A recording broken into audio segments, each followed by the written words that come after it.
Mora, además de haber sido profesor de la Autónoma, es amigo de esta universidad y creo que muchos de nosotros, casi todos, ya le conocemos. Nos ha dado diversas conferencias, una sobre María Zambrano, el pensamiento filosófico del exilio, y otra, la visión literaria de España, de Larra y Galdós. ¿A cuál mejor? Hoy nos va a hablar sobre la generación del capital. José Luis Mora es investigador responsable del Grupo de Investigación Historia del Pensamiento Español e Iberoamericano de la UAM y ha desarrollado varios proyectos sobre el pensamiento español de los siglos XIX y XX. Es miembro de la Comisión de Acompañamiento del Centro de Filosofía de la Universidad de Lisboa como unidad de investigación financiada por la Fundación para la Ciencia y la Tecnología. Es miembro también del patronato de la Fundación María Zambrano. Es académico correspondiente de la Real Academia de Historia y Arte de San Quirce y es el presidente de la Asociación de Hispanismo Filosófico, que reúne a 260 investigadores en pensamiento iberoamericano de universidades españolas, americanas y europeas. Tiene un sinfín de publicaciones. Os voy a citar un par de ellas, pero tiene muchísimas. Andrés, Marisol y Mora García, José Luis, María Zambrano. Ahí me he comido algo. Bueno. Pablo de Andrés Cobos, cartas. Historia epistolar de una amistad, de ley y de corazón. Servicio de publicaciones de la Universidad Autónoma de Madrid. Y un sinfín de otras más que no voy a leer todas porque no acabaríamos. Aquí os dejo a vosotros con el profesor. Bueno. El tiempo es tuyo. Nada, muchas gracias.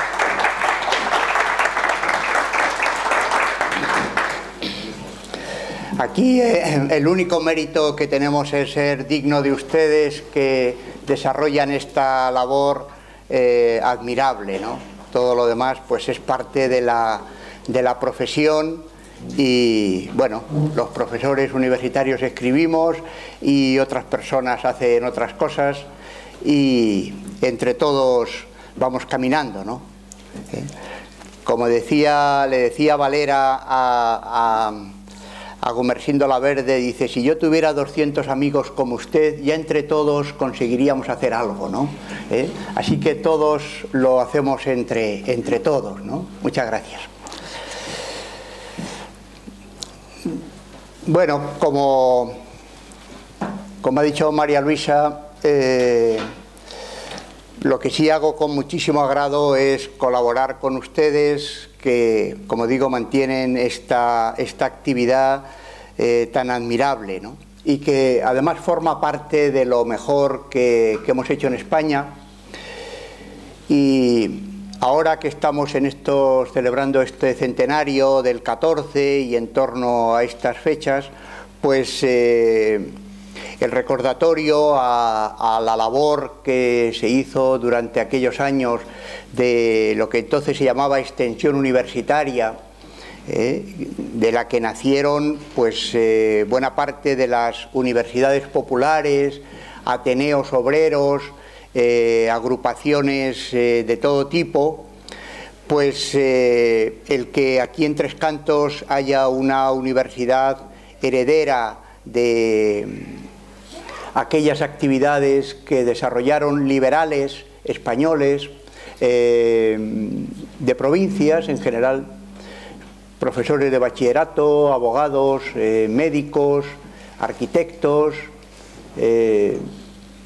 maestros, muchos maestros, pues yo creo que para esta ciudad nueva como es Tres Cantos es verdaderamente un honor, y además yo creo que este grupo está cumpliendo en esta ciudad una función fundamental, que es la de hacer ciudad, que es una expresión que yo he escuchado, bueno, no he escuchado, he leído, pero María Zambrano cuando leía decía que escuchaba. He leído y he escuchado al padre de María Zambrano, que fue maestro, como ya comentamos aquí en su día, ¿no? La idea de hacer ciudad. porque no hay ciudad sin discurso que legitime la razón por la cual estamos juntos.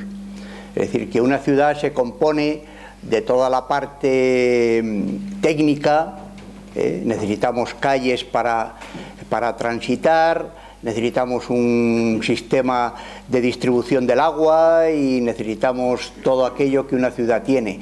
Pero la razón por la que un grupo de personas se une en un lugar, eso es una cuestión que tiene que ver más con lo que llamamos las humanidades, es decir, con lo que llamamos la filosofía, la literatura o los discursos que dan razón de nuestras vidas, ¿no? Así que no son dos cosas separadas, son dos caras de la misma realidad, ¿no? Por eso que esta labor que cumplen, que tiene ya tanto peso, no hay más que mirar la cantidad de textos que hay colgados, el material impresionante que han conseguido reunir en poco tiempo. Es verdad que Tres Cantos está en un sitio en buena medida privilegiado, ¿verdad? Está cerca de la universidad, tiene aquí un centro tecnológico, tiene muchos profesionales, tiene hospitales, en fin, pero ustedes están sabiendo rentabilizar y tratar de sacar de todas las personas lo mejor de nosotros mismos, y eso es fundamental, ¿no? Bueno, pues de las cosas de las que se puede y se debe hablar en 2014 es recordar la generación que lleva el nombre o el año de 1914, el año en que Ortega publicó Meditaciones del Quijote, el año en que publicó Vieja y Nueva Política, y también el año en que comenzó una guerra que trastocó todo el orden europeo y que prácticamente ha marcado el signo del desarrollo de Europa desde entonces, ¿no? Una generación muy potente intelectualmente, con muchos registros, que después tuvo la mala fortuna de terminar, iba a decir mal, pero no quiero decir mal, digamos regular, ¿no? Porque a veces pienso que España es un país de efectos diferidos, y cuando parece que algo ha fracasado hay que esperar un poquito para ver si hay una cierta resurrección de aquello que pareció fracasar. Fíjense que el domingo en el diario El País, no sé si leyeron, venía un reportaje sobre el impulso que le dio Odón de Buen, que fue un naturalista magnífico, al Instituto Español de Oceanografía, y de la primera campaña oceanográfica se cumple también ahora un año, un siglo. Dice así estas dos ideas quiero resaltarles: lo que se hizo y la interrupción que ha habido de aquello que se hizo. La primera campaña oceanográfica se llevó a cabo en el verano de 1914 gracias a los buques que la Armada había puesto a disposición del Instituto Español Oceanográfico. Ese año se hizo a bordo del cañonero Núñez de Balboa, y en ella participó Odón de Buen con su hijo Rafael, también oceanógrafo, y los primeros investigadores del instituto, Alfonso Galán, Manuel Loro, Antonio Becerra.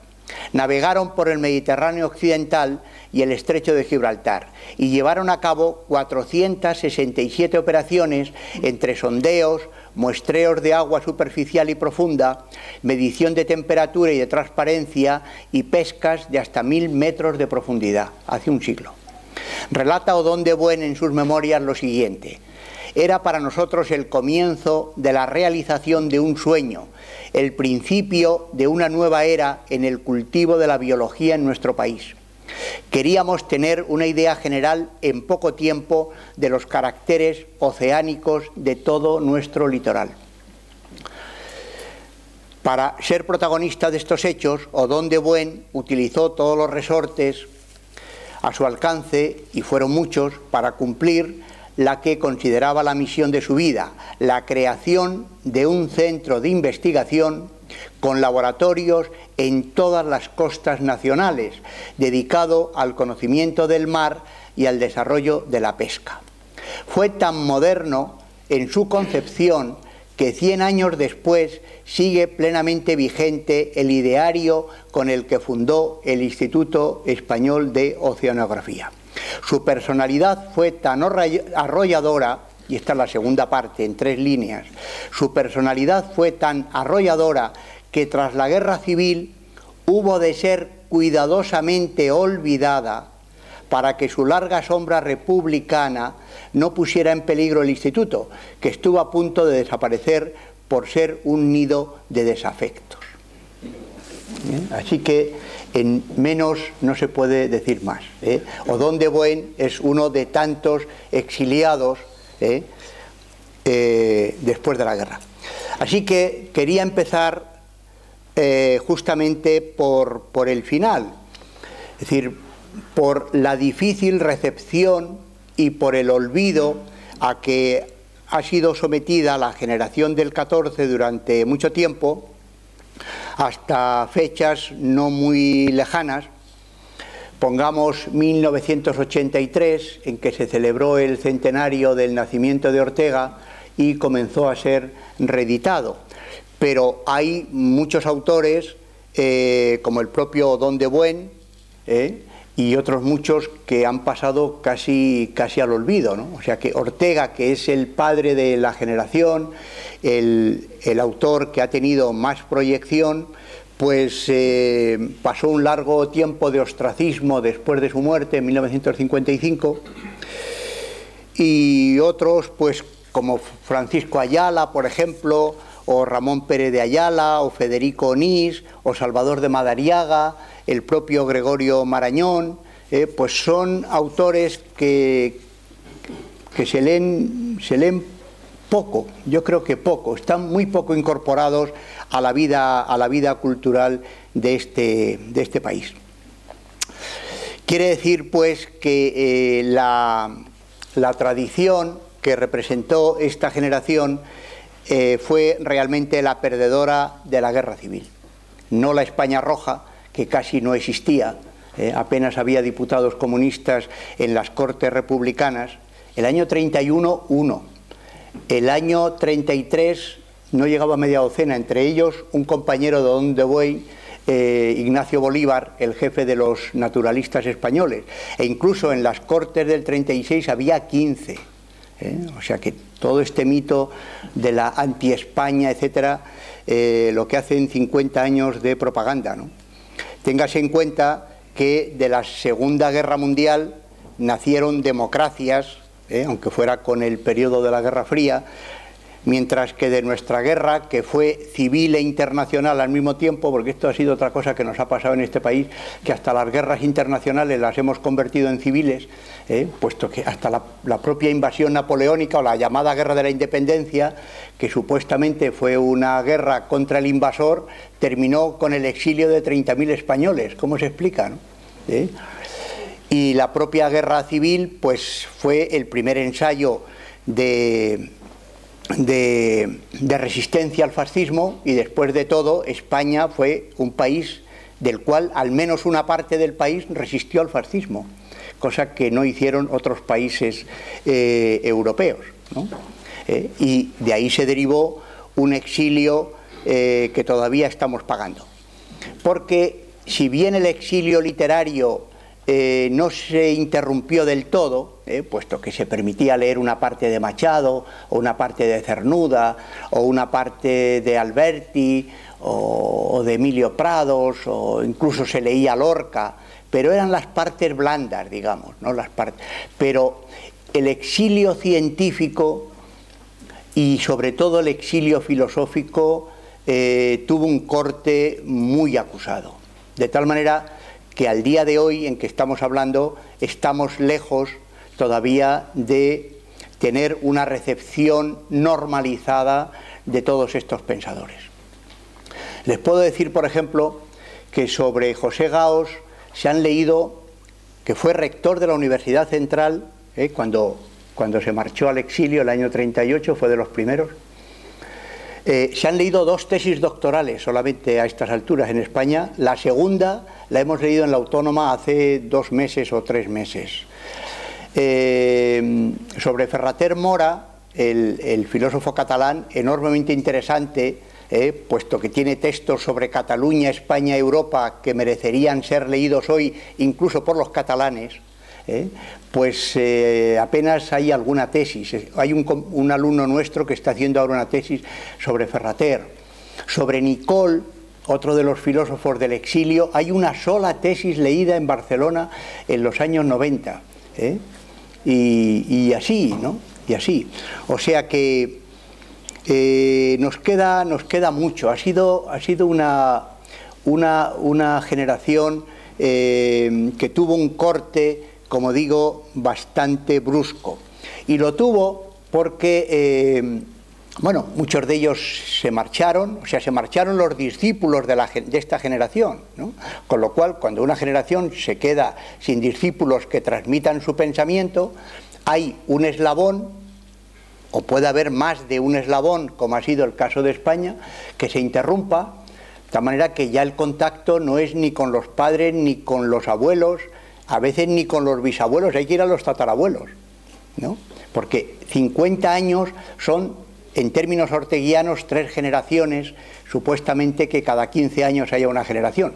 Bueno, esta ha sido una teoría muy debatida, sobre si 15 años, él calculaba 15 años y señalaba que en cada época histórica habría como 3 generaciones viviendo contemporáneamente. Bueno, la de los abuelos, los padres y los nietos, digamos, ¿no? Bueno, eso sin entrar ahora en ese debate, pero lo cierto es que 50 años supone un corte muy brusco, ¿no? Pero sobre todo cuando hay una primera generación que ha cortado respecto de la que fueron sus maestros, pues la generación siguiente ya tiene que empezar a buscar, o tiene que conocerlos ya no directamente, sino a través de la investigación, y una vez investigados hay que incorporarlos, ¿no? Así que esto pasó con esta generación. Como además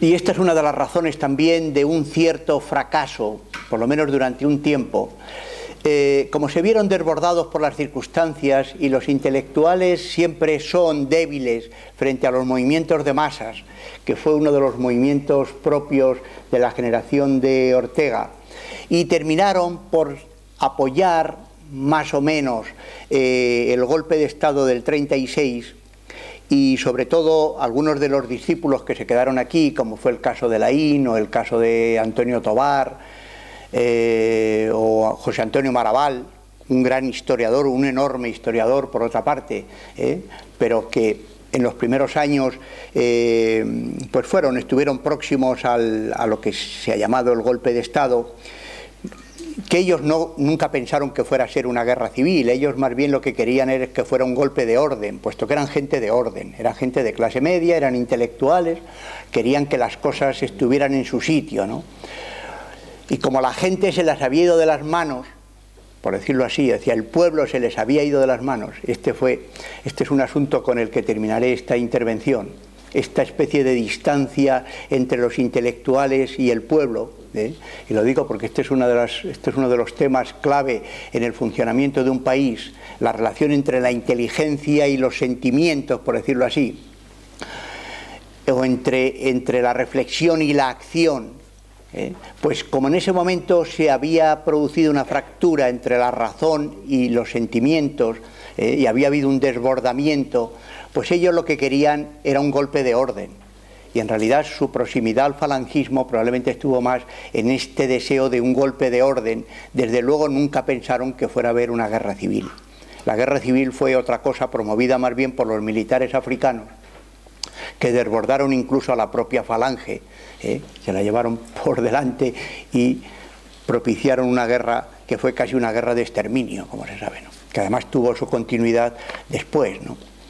Así que esta generación que digo, estuvo ahí próxima, pues claro, cuando luego llega la democracia, pues fueron sospechosos para los jóvenes que propugnaban la superación del régimen, como era lógico, y la propuesta de una España nueva, democrática, etcétera. Entonces, en este sentido, personas como Eugenio Dor o el propio Azaña u otros que habían quedado aquí, pues no dejaban de ser sospechosos. Además, incluso eran lo que se llamaba entonces burgués o burgueses, y por lo tanto, desde el punto de vista social, pues eran poco estimulantes para los jóvenes que proponían en los años 60 un cambio de las relaciones sociales, en el momento en que llega el marxismo, sobre todo el marxismo de orientación francesa, de orientación italiana, más que el marxismo soviético, que fue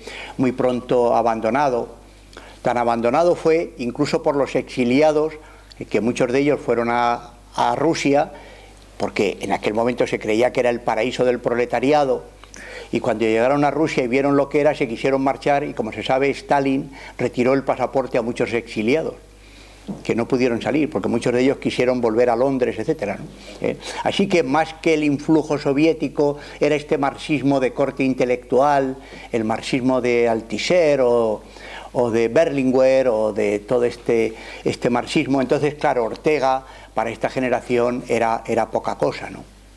Pero para la Iglesia Católica y los sectores más tradicionales, pues Ortega era también sospechoso, porque venía de la tradición liberal, se había declarado agnóstico, por lo menos no se le conocía una fe declarada, e incluso hubo un debate acerca de si había recibido los últimos sacramentos o no, y por lo tanto, pues tampoco fue realmente digamos, incorporado al pensamiento de la España franquista, a pesar de que Ortega sí volvió después de la guerra, volvió el año 45, le trajo un ingeniero desde Lisboa en su coche, en un Hewlett Packard de estos descapotables, no recuerdo ahora, es un ingeniero importante, del que he leído su biografía, pero ahora no recuerdo el nombre, que fue ingeniero con casi todos los ministros de Franco, ¿no? De ministros de Obras Públicas, hasta Gonzalo Fernández de la Mora, y además fue uno de los que proyectó buena parte de los pantanos de aquel tiempo, ¿no? Se llamaba Terán de apellido, pero bueno, es igual. Quiero decir que volvió de Lisboa, ¿no?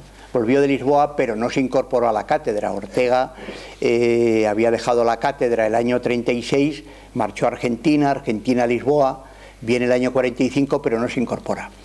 Lo único que cometió la ingenuidad de pensar que él, que era un intelectual de gran convicción, un buen conferenciante, conseguiría convencer a la juventud española de que se rebelara contra el franquismo, ¿no? Cosa que se demostró realmente que era una ingenuidad, ¿no? Y cuando funda con Julián Marías el Instituto de Humanidades, pues se dan cuenta de que los espectadores o los oyentes pues no son jóvenes estudiantes, sino más bien gente de la burguesía, o gente que busca más bien un acto social más que otra cosa, ¿no? Ahora les citaré alguna cosita de este tipo, ¿no? Así que quedó fuera, prácticamente quedó fuera. Ni los llamados jóvenes filósofos o jóvenes intelectuales, es decir, los hijos de los triunfadores que se empezaron a incorporar a las plazas universitarias en los años 60, en ese momento su referente era Ortega, ni ningún intelectual de la generación del 14, ni la España tradicional tampoco. Así que ha costado mucho. En cambio, en América, José Gaos, sobre todo José Gaos, que fue el discípulo más directo, la propia María Zambrano, aunque tuvo muchas distancias desde el punto de vista filosófico y más todavía desde el punto de vista político con Ortega, pero siempre reconoció su magisterio, porque realmente fue muy importante en el periodo anterior a la guerra. Pues estaban en México, claro, en México, Gaos, que se mantuvo en México hasta su muerte el año 69, y María Zambrano, bueno, dando más tumbos por el mundo, pero entre América y luego en Roma, en fin, que no estaban aquí, y por tanto, pues difícilmente podían transmitir su pensamiento. Hablaban de Ortega, pero hablaban fuera, hablaban en México, hablaban en La Habana, etc. Aquí el grupo que mantuvo la llama, un poquito la llama, de la generación del 14 fue el grupo de la revista Ínsula. Esta sí fue una revista muy importante, una revista fundada en 1946 que se sigue editando. Bueno, cumple ya otra función, como es lógico, la España de hoy es muy diferente de la del año 46, pero esta revista que fundaron Enrique Canito, un catedrático de Instituto de Francés que había estado en Toulouse y había visto cómo en Francia las revistas de libros, o sea, las revistas que hablaban de los autores y de los libros, contribuían a crear una red entre autores y lectores que en el fondo era una especie de hilo que enhebraba las relaciones entre autores y lectores, y eso constituía el tejido social. Por decirlo así, constituía una especie de república de lectores, ya que no había una república de electores, había al menos una república de lectores, ¿no? Este fue el ideal de Enrique Canito, y fue apoyado por José Luis Cano, un poeta de la generación del 27, nacido en Algeciras, formado en Málaga, un hombre realmente importante, que fue el alma mater de esta revista, que jugó un papel fundamental en la difusión de Ortega. Pero no era la academia, o sea, no era la universidad, era una revista que editaban estos autores, ¿no? Que vivían de la importación de libros, que mantenían una tertulia que estuvo en varios sitios en Madrid, entre otros en la calle del Carmen, y jugó un papel muy importante. Esta revista sí mantuvo el nexo, también fue un puente con el exilio, fue un puente también entre las regiones españolas y fue un puente con Latinoamérica y con Europa. Esta ha sido una revista magnífica.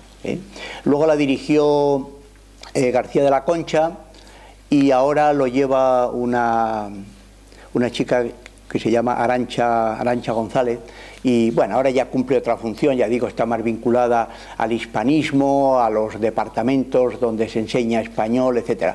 Pero hasta los años 80 esa revista fue fundamental. Sin embargo, más allá de esto, casi nada.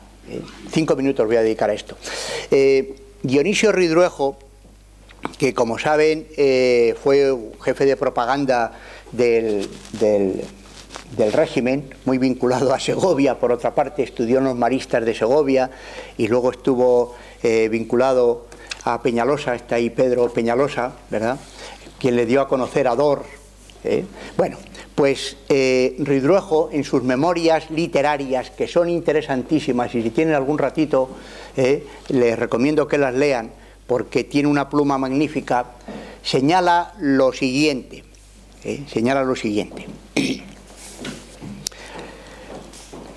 decía que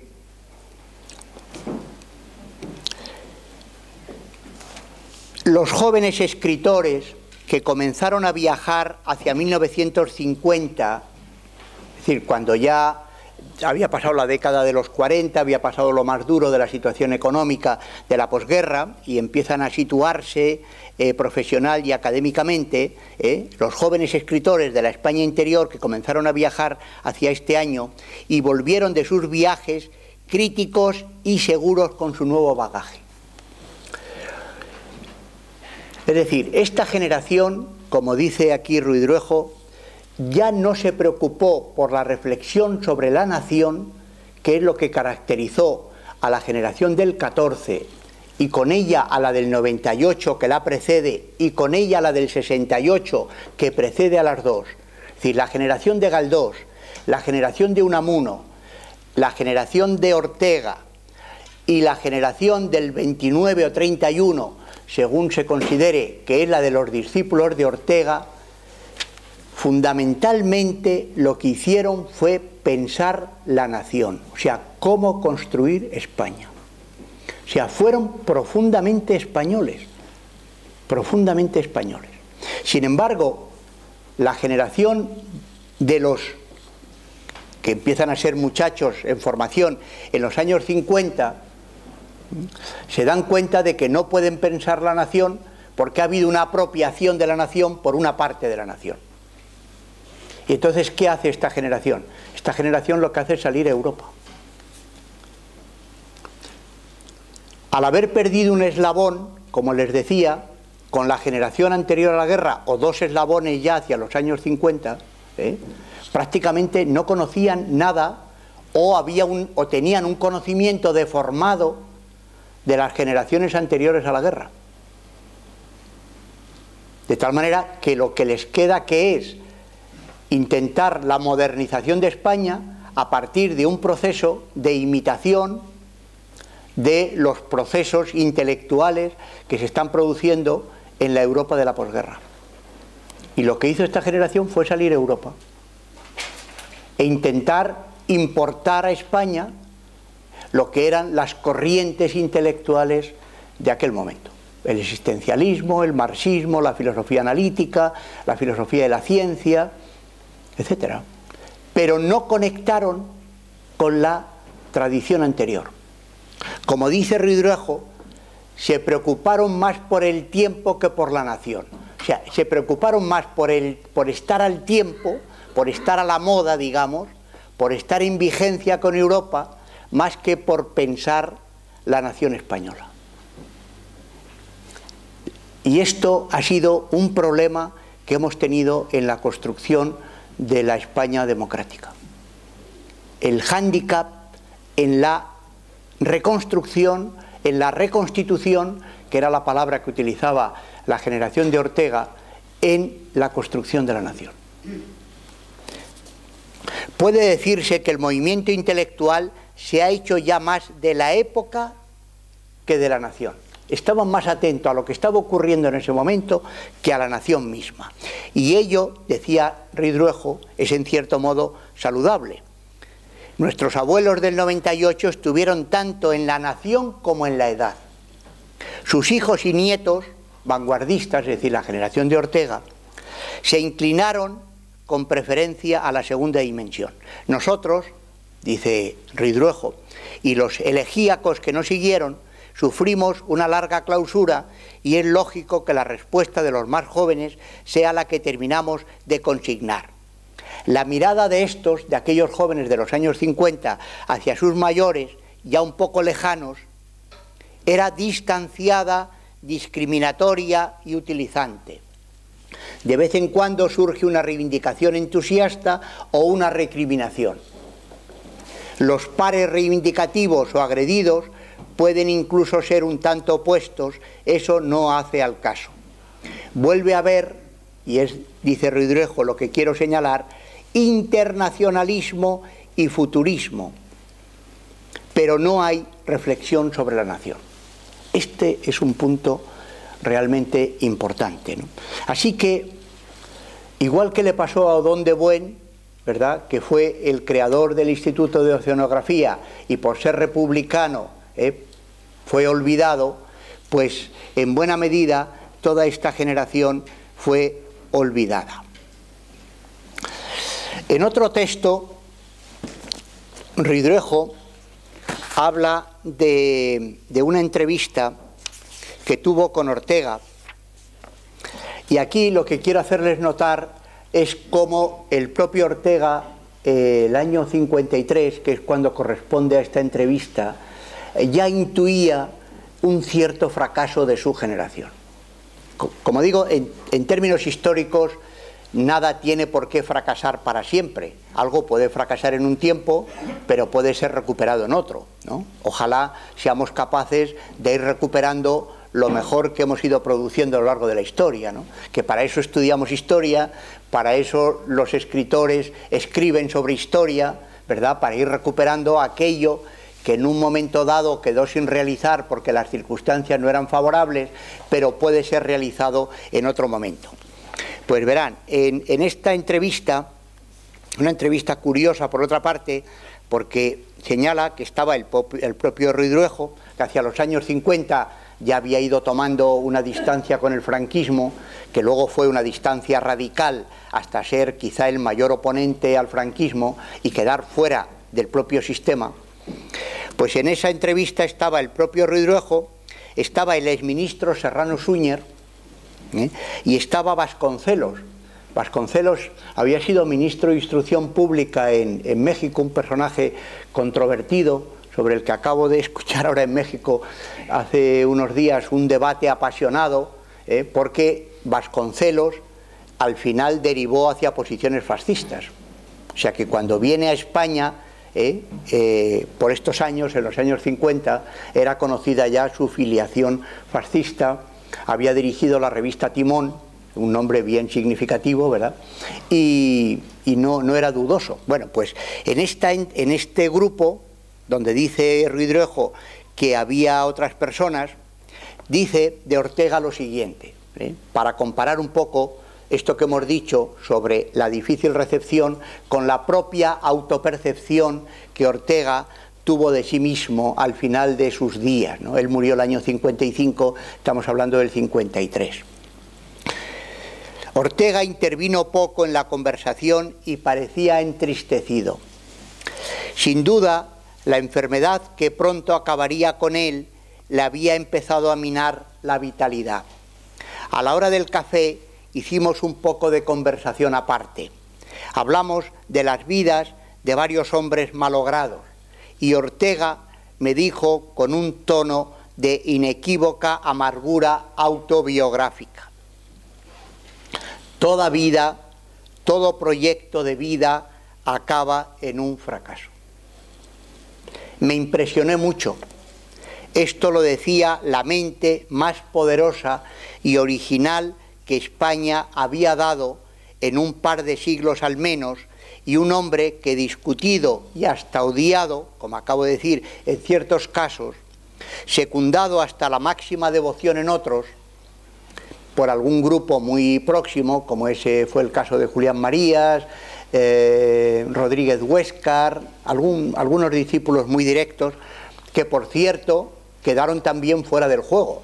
Lo digo ahora entre paréntesis, porque a Julián Marías le suspendieron la tesis doctoral que le dirigía Zubiri, que estaba en Barcelona, y Zubiri ni siquiera vino a la defensa de la tesis de Julián Marías en Madrid, que había hecho sobre un existencialista francés, el padre Gratry.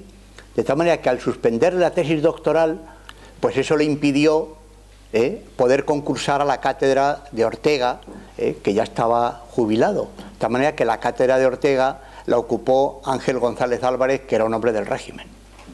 Mientras que Ortega había heredado la cátedra de Nicolás Salmerón, que había sido presidente de la Primera República, catedrático del krausismo. Así que el régimen debió decir de ninguna manera un tercer republicano en la cátedra de Metafísica de la Universidad Central, ¿no? Y Julián Marías, que era uno de los más afectos y de los discípulos más directos de Ortega, el propio quedó fuera. Así que aquí Ruidruejo se refiere a gente como Julián Marías, ¿no? Admirado generalmente y en el peor caso contemplado como un espectáculo intelectual singularísimo, había sido cuanto se puede ser en el orden intelectual de un país poco dado al reconocimiento. Y sin embargo, su amarga sentencia sonaba a sinceridad profunda, a innegable verdad subjetiva. Desde lo que fue su ambición, había visto frustrarse en alguna medida su proyecto biográfico, su programa de creación y de acción. Así que esto he querido empezar por aquí, por el final, porque como ahora hay tantos fastos, ¿verdad? Y a veces tendemos a la ritualización, hay que situar un poquito las cosas en su justo punto, porque todo el mundo se apunta a hablar, igual que ha pasado con García Márquez, que de él ha escrito gente que ni siquiera lo ha leído, y bueno, ¿no? Cuando alguien ve que ahí hay un filón para salir en la prensa, pues todo, no digo todo el mundo, pero hay mucha gente que se apunta, ¿no? Entonces, que sepan esto, que ha costado mucho, que estamos en la fase de normalización de la recepción del 14, pero que los jóvenes nuestros no leen a Ortega, o sea, no es una generación que esté incorporada. Desde luego lo conocen los investigadores, ustedes han tenido la amabilidad de venir aquí esta tarde a escuchar un poquito sobre Ortega, pero no es una persona incorporada a la cultura española para ser un pensador de una talla y de un nivel como el que tuvo Ortega, criticable en muchas cosas sin duda, pero digno de ser leído y estudiado, que esto es lo fundamental, y de ser colocado en el lugar justo, que este es un problema muy serio que tenemos, que es el de la dificultad que tenemos para colocar a nuestros intelectuales en el lugar adecuado, que es equidistante de la devoción más o menos manoseada y de la crítica destructora, ¿no? Que se dice, no, este no vale nada, o este no vale un pimiento, ¿no? Y cuando de alguien se dice, como decía Arniches, España se divide entre los miistas y los otristas, ¿no? Si es de los míos está bien, si no es de los míos está mal, ¿no? Como decía el lema de la Academia de Ciencias Morales y Políticas del año 1881, cuando se celebró el centenario de Calderón, decía, era nuestro porque era bueno, pero para saber si es bueno hay que leerle, mientras que si es bueno por ser nuestro, con que sea nuestro ya es bueno, ¿no? Así que Ortega yo creo que era nuestro porque era bueno, ¿no? Pero claro, eso hay que demostrarlo, y hay que demostrarlo por la lectura, no basta que sea nuestro para que sea bueno, ¿no? Así que a lo que me he querido referir en toda esta primera parte es a un doble problema que tenemos en la historia del pensamiento en España, que como he dicho al principio es fundamental para establecer la legitimidad de la construcción de la nación misma, porque ese es el papel de la filosofía, no crean que es otro, es el de la construcción de la sociedad y de la nación, ¿no? Por supuesto, legítimo quiere decir democrático, ¿no? Y esto, cuando hay alguno de los dos problemas a los que me voy a referir, pues tenemos problemas tanto en el pensamiento mismo como en la nación.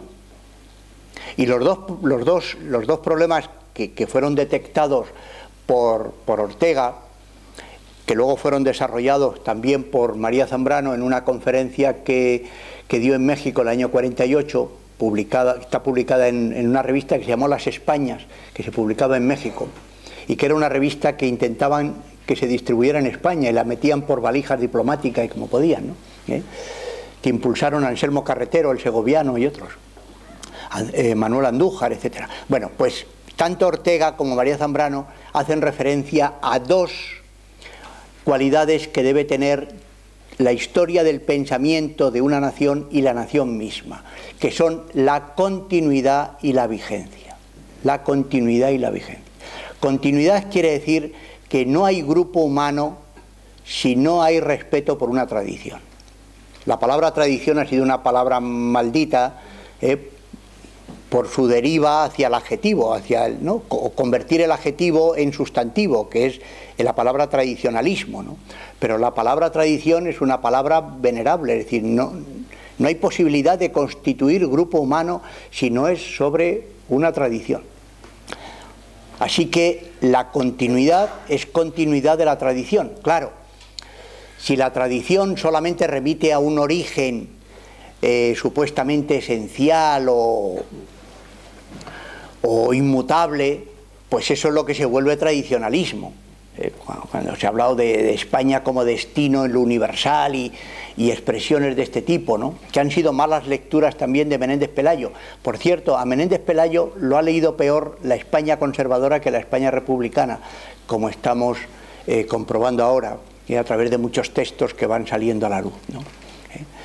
Así que ese tipo de expresiones de pensar que una nación responde a un principio originario que tiene un destino fuera de la historia, eso es lo que conduce al peor tradicionalismo. Pero no quiere decir que una nación no vaya construyendo un pozo con el que haya que ser enormemente respetuosos, porque eso es lo que da razón de lo que somos. Pero al mismo tiempo, esta es la realidad desde la cual nos relacionamos con otros. O sea que cuando hablamos de una cierta identidad, siempre hay que hablar de identidad histórica, no de identidad esencial, o del carácter de los pueblos, ¿no? Como si los andaluces fueran así, los catalanes asados, los alemanes, y lo fueran para siempre. porque si eso fuera así, hecho el diagnóstico, no hay ninguna terapia que corrija aquello, ¿no? Nos vamos construyendo, por lo tanto, vamos construyendo una tradición, ¿eh?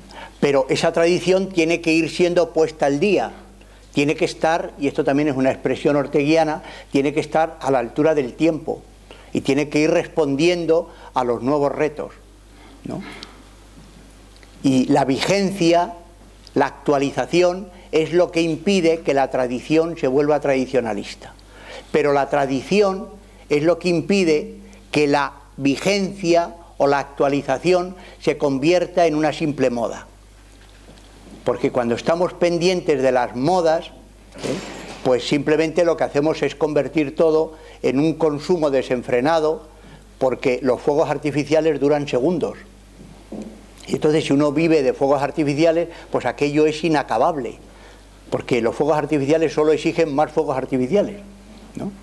Así que la vigencia, para que tenga consistencia, tiene que tener una base en la tradición, ¿no? Entonces, la tentación que ha habido, a la cual el propio Ortega no fue ajeno, y luego ha sido pagado en cierta forma con esta moneda, ha sido la de un cierto adanismo, la de pensar que cada generación inventa la historia. No ha habido gobierno en la España democrática que no se haya presentado el primer día diciendo que tiene que modernizar España, ¿no? Cuando el problema de la modernización es un tema que ya viene desde los novatores y, si me apuran, desde antes todavía, del siglo XVI, XVII.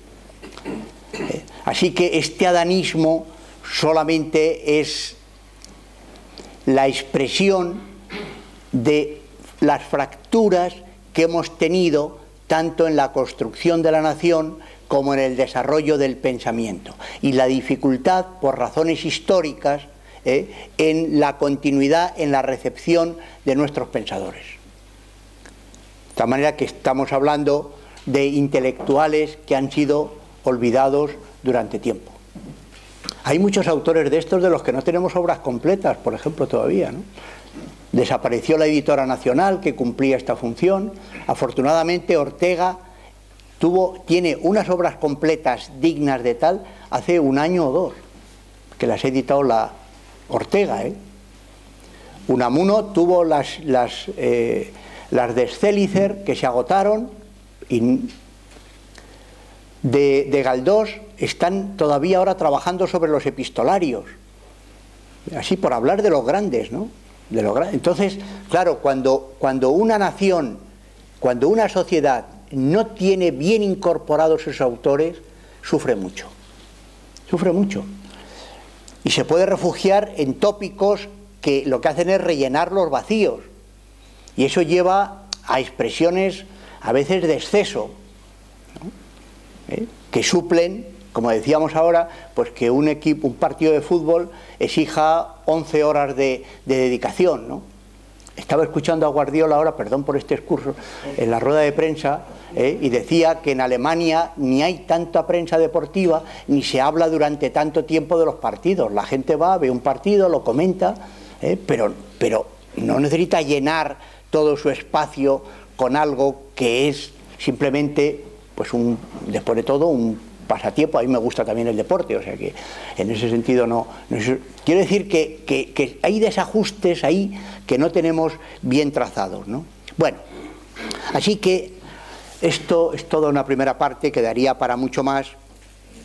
Dos palabras sobre la generación del 14, que es a su vez heredera de la generación del 68. Tengan en cuenta que la generación del 68, que es la generación de Galdós, la de Pardo Bazán, Clarín, algunos de ellos viven hasta 1920, como es el caso de Galdós, o sea que conviven mucho tiempo con la generación del 98 y con la del 14, ¿no? Galdós estrena su última obra de teatro en 1918 y es ni más ni menos que Santa Juana de Castilla, que es una recreación del personaje de Juana la Loca en clave erasmista, mostrando a la reina Juana que hubiera sido la historia de España si en vez de Carlos V hubiera reinado Juana de Castilla. ¿no? O sea, que era remitirse al origen de la España moderna, ¿no? Bueno, la interpretó Margarita Xirgu, por cierto, exiliada también en Argentina y en Uruguay, y muerta fuera de España. Digo esto, ¿no?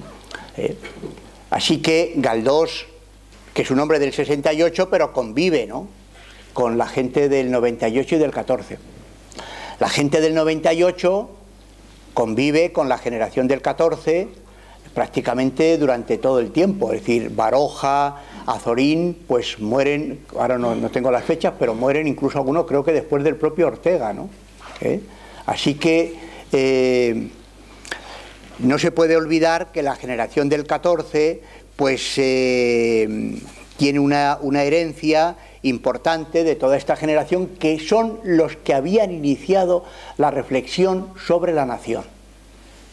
En el caso de Galdós, intentando reconstruir toda la historia del liberalismo decimonónico, desde Trafalgar a Cánovas, y Cánovas es un episodio de 1912,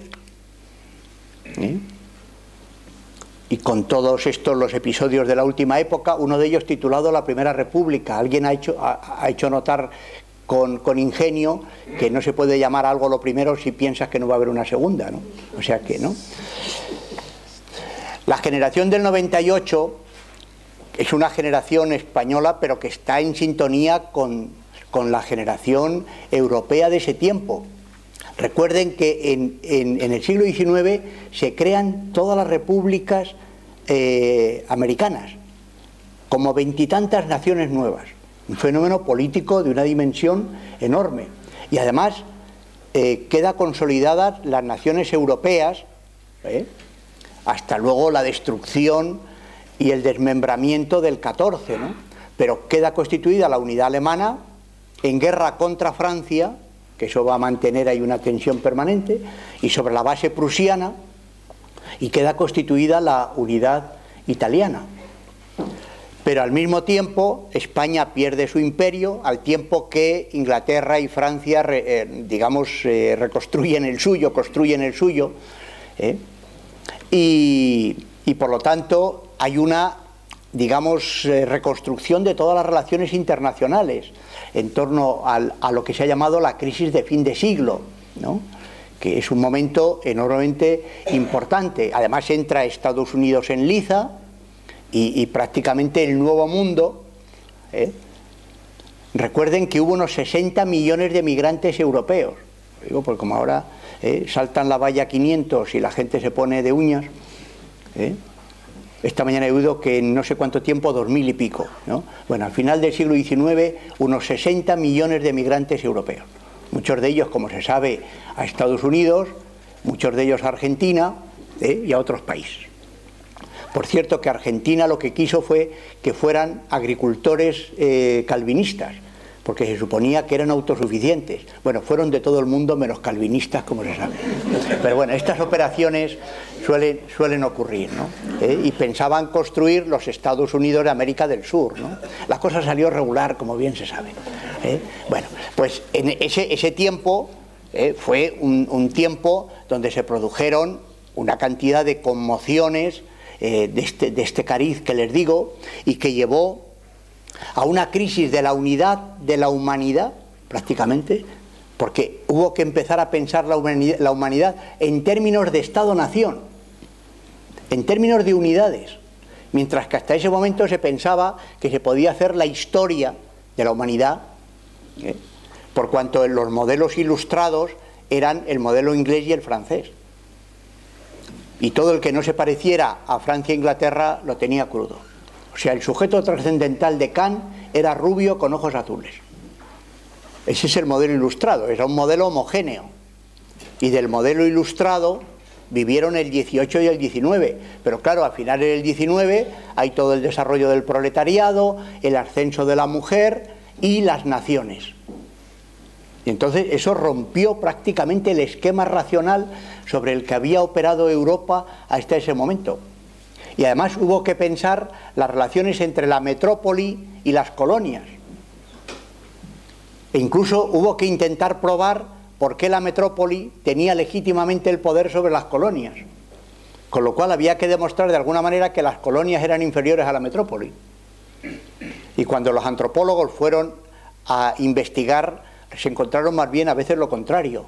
O sea, que las colonias tenían sistemas simbólicos tanto o más complejos que la propia metrópoli, ¿no? O sea, segundo lugar, la aparición de los irracionalismos. Es el momento en que empieza a surgir el psicoanálisis, el freudismo, que pone en cuestión que la persona sea un ser racional en el sentido aristotélico, clásico, que el fondo del alma humana tiene un fondo que no es controlable, que es oscuro, que son las pasiones, que es el subconsciente, y que hay reacciones que son imprevisibles, e incluso la revisión de la historia, ¿no? Toda la revisión de la historia. El año, no sé si es el 13 o el 14, Julián Juderías le entrega a Alfonso XIII el libro de la leyenda negra. Hace también un siglo ahora, ¿no? Donde hay un compendio de relatos sobre cómo nos han visto, ¿no? Así que reflexión sobre la razón, reflexión sobre la unidad psicológica de la humanidad y reflexión sobre la historia. Y la aparición de la cultura popular, porque cuando España pierde Cuba, que se habla de la crisis de la hispanidad, bueno, se sabe que la gente se fue a los toros y al circo.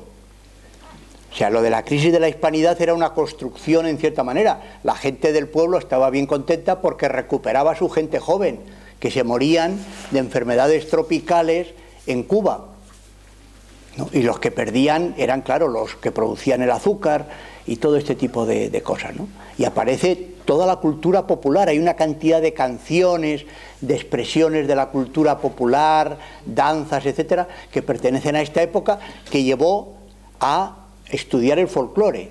El padre de Machado fue un gran folclorista, y de esa época son muchos de los grandes estudiosos del folclore, pero de los grandes creadores anónimos de toda esta cultura popular, que luego ha sido recreada en los años 60 con más o menos fortuna y comercializada, unas veces con más pureza, otra con menos. Ya que somos de Segovia, está Pedro y yo, pues citaremos a Agapito Marazuela, ¿verdad?, que es un hombre que se merece mucho respeto, ¿no? Pero bueno, como Agapito Marazuela, pues hubo grandes folcloristas. Así que hubo una cantidad ahí de remociones enorme. Y en este contexto, y 10 minutos, en este contexto es en el que hay que situar toda la generación de Ortega. He hecho todo este preámbulo porque Ortega fue muy adánico. Les voy a citar 2 o 3 textos de Ortega, del joven Ortega, para que vean que el orgullo y el sentido adánico de pensar que lo que ha habido antes que nosotros no ha sido positivo y que todo hay que comenzarlo de cero, es negativo, hasta el punto de que, por eso he comenzado por ahí, el propio Ortega yo creo que ha sido en buena medida pagado con esa moneda, ¿no? Bueno, así que la generación de Ortega sería la tercera generación, desde la del 68, teniendo en cuenta el paréntesis, ese sí, el paréntesis del periodo de Fernando VII hasta el 33, la guerra carlista, bueno, el periodo de preparación de la revolución del 68, es decir, los nacidos hacia 1843, como es Galdós, o 1839, como es Giner, esa generación es la que prepara toda esta reflexión sobre España y sobre cómo construir la nación sobre la base de la cultura, sobre la base de la educación, etc.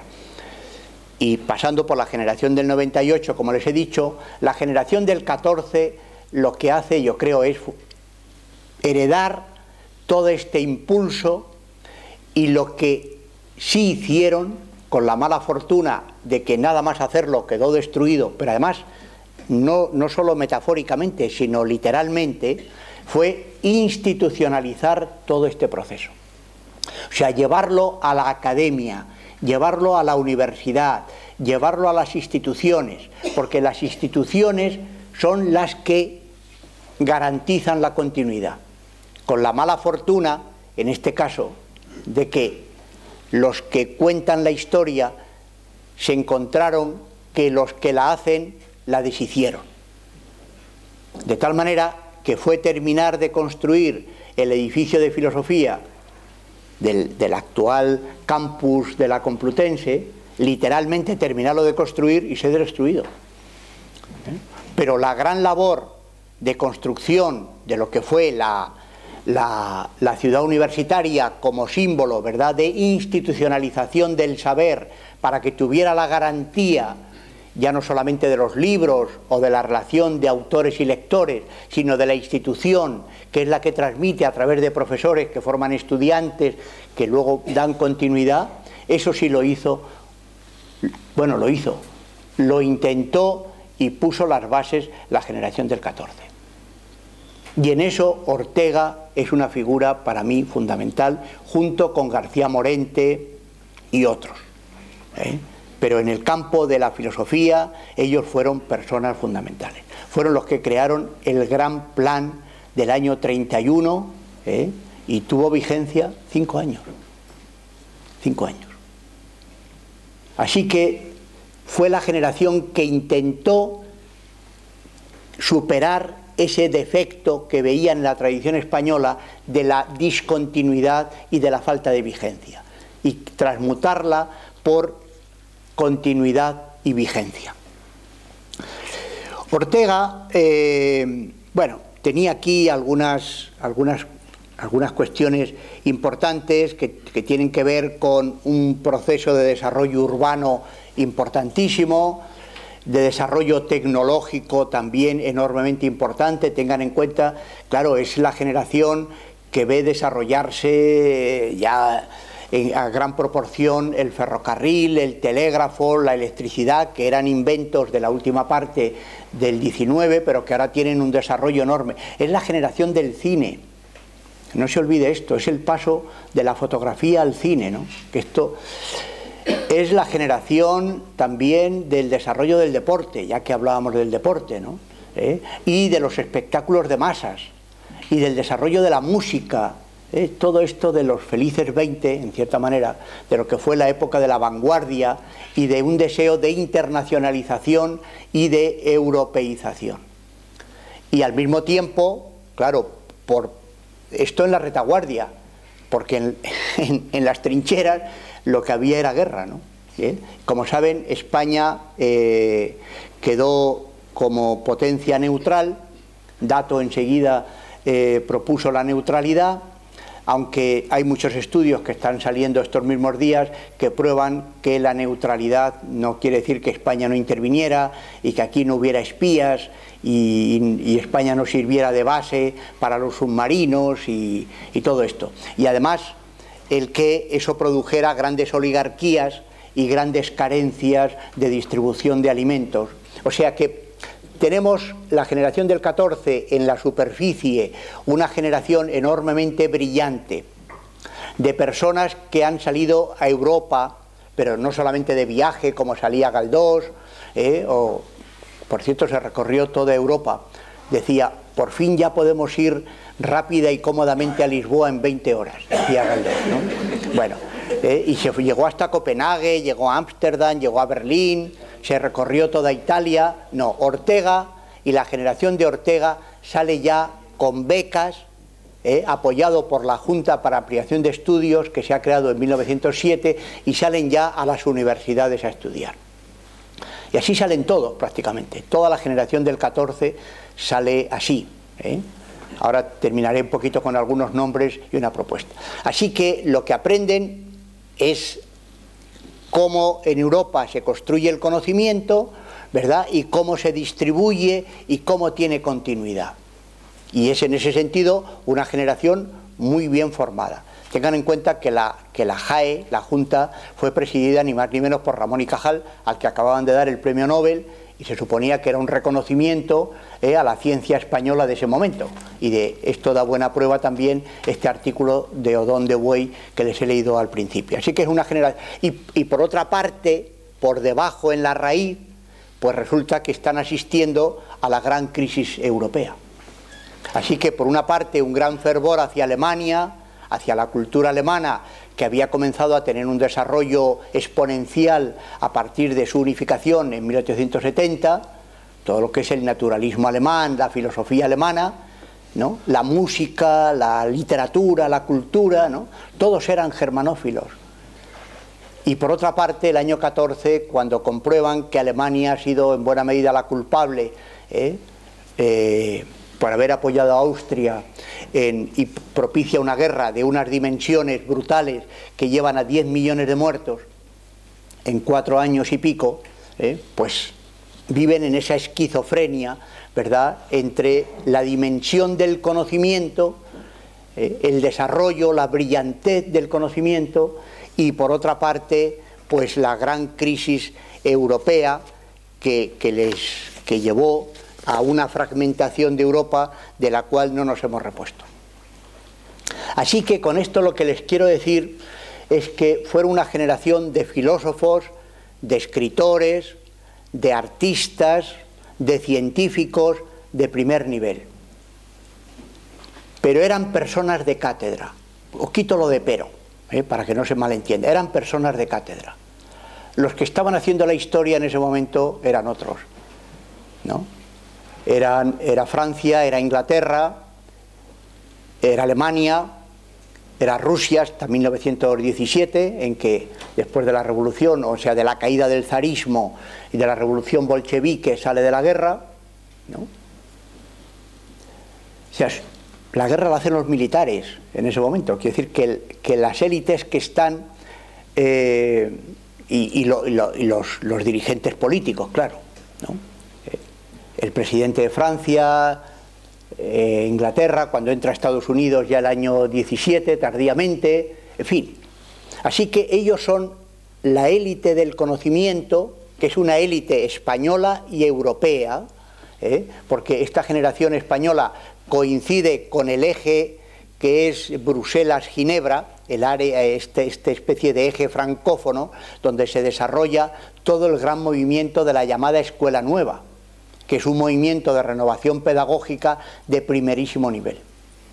O sea que, igual que digo lo del 98, que siempre los hemos convertido en castizos, y es un error, la generación del 98 está pensando lo que están pensando los intelectuales de su momento. Nosotros podemos añadir que acabábamos de perder Cuba, pero el debate era el que les he dicho antes sobre la crisis de la racionalidad. Y ahora les digo lo mismo. La generación del 14 pertenece también a una generación europea de primer nivel, ¿no? De primerísimo nivel, ¿no? Pero que tiene las raíces corroídas, porque Europa está en guerra. Así que voy a terminar ya enseguida, que me estoy alargando muchísimo. Esta generación propone la construcción de la nación y la construcción de Europa sobre la ciencia, sobre la educación y sobre el sentido moral. De tal manera que la escuela va a ser el punto neurálgico de construcción de la sociedad. La educación va a ser el elemento fundamental. En este proceso están, además de Ortega, quiero decirles estos nombres para que no se olviden, está Luis de Zulueta, que cuando comienza la guerra está de embajador en Roma y ya no vuelve, Domingo Barnés, Luis Álvarez Santullano, Fernando de los Ríos, el sobrino, que fue ministro de Instrucción Pública y ministro de Estado durante la República, autor de un libro muy interesante titulado El sentido humanista del socialismo, Eugenio Dor, el catalán después venido a Madrid, un personaje bien interesante, María de Maeztu, la hermana de Ramiro, que es un hombre más del 98, que es la traductora de buena parte de la pedagogía alemana al español, José Ortega y Gasset, nacido el 83, muerto el 55, Rafael Altamira, el historiador, ¿no?, que propició todo un debate sobre el papel que la historia debía jugar en la educación escolar, un debate importantísimo,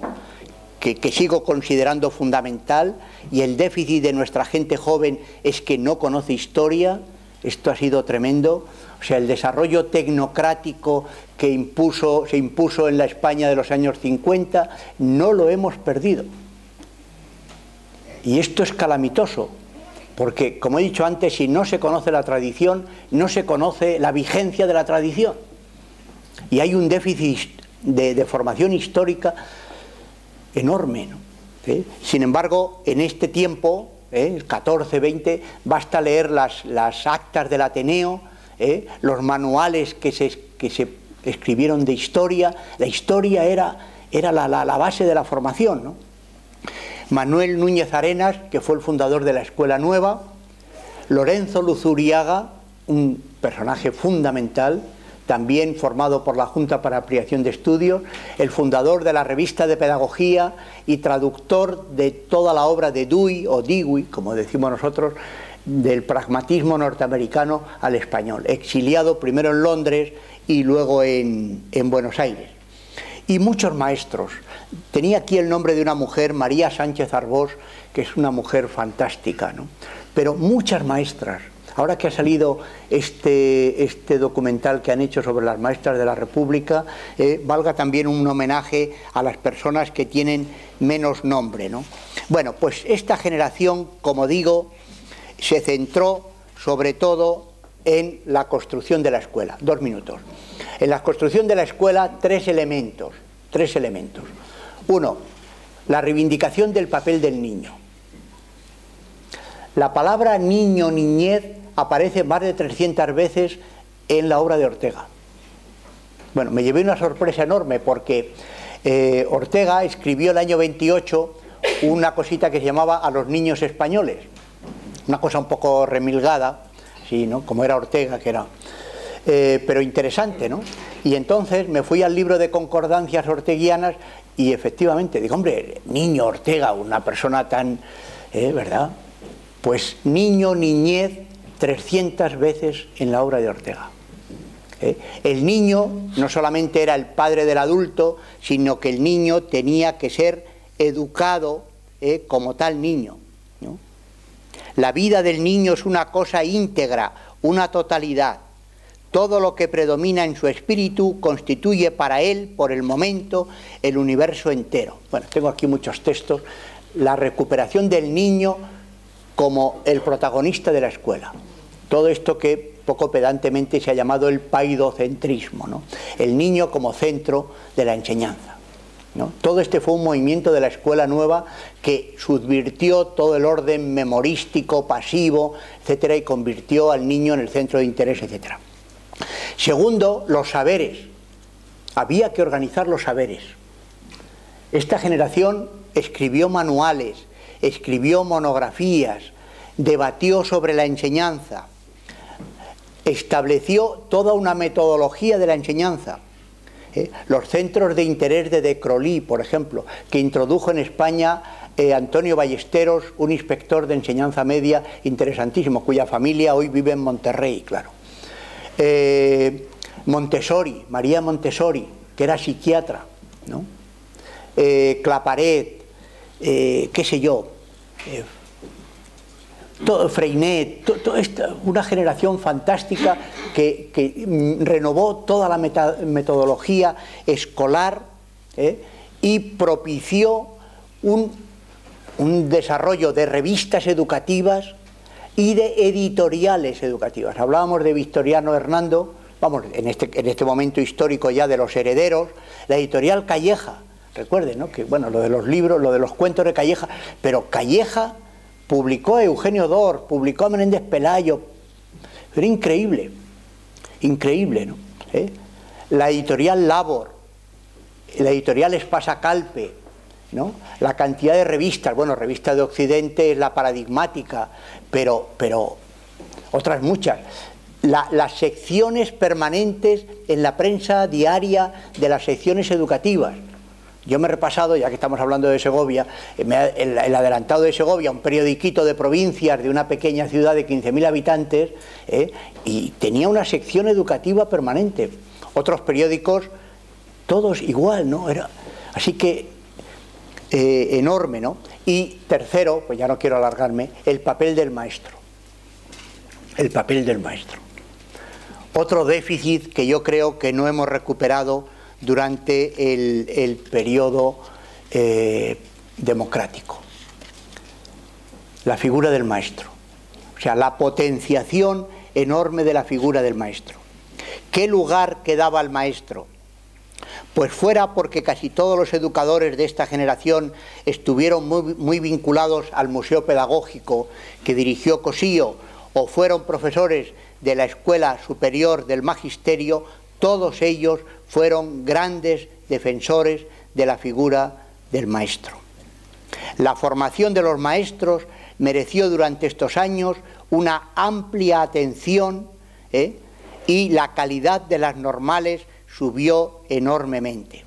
Ellos fueron la base de los que luego hemos conocido como maestros republicanos, pero que vienen de mucho antes. O sea que la República no se inventa nada, sino que recibe una herencia que viene por lo menos desde la Reforma Bergamín del 14, si no antes. Así que la escuela se convierte en esta relación pedagógica entre maestro y alumno, en el lugar donde el niño no solo se adapta, sino que debe contribuir a transformar el ambiente. Esta es una idea orteguiana de un artículo muy interesante suyo titulado Biología y Educación. El hombre no solo tiene que adaptarse, que es una idea que ahora está, porque hay que adaptar al mercado de trabajo, ¿no? La idea es que no solamente hay que adaptarse, sino que al hombre corresponde la capacidad de transformar el ambiente. Puesto que en tanto que seres biológicos, si solamente buscáramos la adaptación al ambiente, seríamos como los demás animales que se adaptan al ambiente mecánicamente. Y la naturaleza les dota de los órganos suficientes para adaptarse. Lo propio del ser humano es que puede adaptar, puede transformar al ambiente. Bueno, pues en todo este proceso estuvieron todos ellos. Y quiero terminar con una última idea, que es la de la escuela única. La escuela única es un proyecto de Lorenzo Luzuriaga. Él fue el redactor de las bases para un programa de instrucción pública en 1918. Y él fue el que trazó todo un programa pedagógico reglado desde los primeros pasos hasta los últimos, ¿no? Hasta los últimos peldaños. Y su propuesta, y así se titula su libro, La escuela única. La escuela única no quiere decir monolítica ni dogmática, sino una escuela nacional por la que pasen todos los niños de la población española, porque es el instrumento de igualación social, no de discriminación social. O sea, ¿cómo se puede construir una sociedad sobre idearios discontinuos? La propuesta de esta generación fue que era la escuela la que tenía que contribuir a la construcción de la nación y por lo tanto debía ser un programa unificado desde el punto de vista metodológico, la que contribuyera a esta función.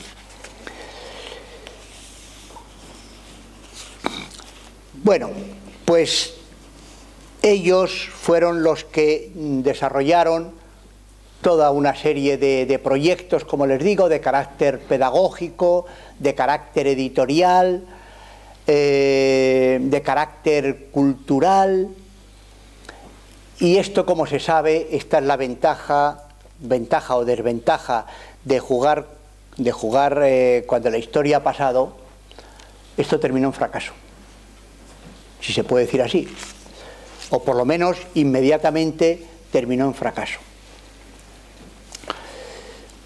Ojalá el fracaso no sea para siempre. Como les digo, la función de la literatura es recuperar aquellas, y de la historia, de la literatura histórica y de la propia historia, es recuperar aquellas energías que hemos dejado ahí, que no han podido ser desarrolladas, pero eran bien intencionadas, ¿no? Y por razones circunstanciales, por seguir a Ortega, ¿verdad?, el yo soy yo y mi circunstancia, no se han realizado. Bueno, pues esto es por lo que merece la pena que estemos aquí esta tarde recordando a esta generación tan potente que tuvo todo este proyecto nacional y que sin embargo sabemos que terminó mal. Terminó mal por su culpa, bueno, esto es mucho decir, ¿no? Por su responsabilidad, alguna tuvieron, pero mucha más tuvieron, ¿verdad?, los que tienen capacidad no solo de contar la historia, sino de hacerla o deshacerla, ¿no? Entonces, yo creo que hay dos elementos que fueron negativos. Y estos son dos elementos dignos de reflexión y casi como conclusión, La distancia que en un momento se estableció entre las élites y el pueblo. O sea, esta generación quiso crear minorías selectas, o minorías egregias, como se quiera decir, ¿no? La minoría, el papel de la minoría. Y claro, ellos proponían un proyecto cultural, educativo y moral, un proyecto de orden nacional, ¿no?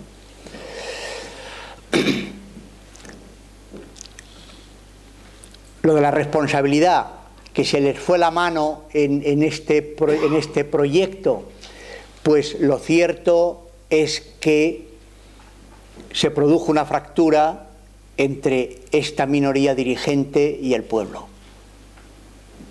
Esto parece evidente, porque quizá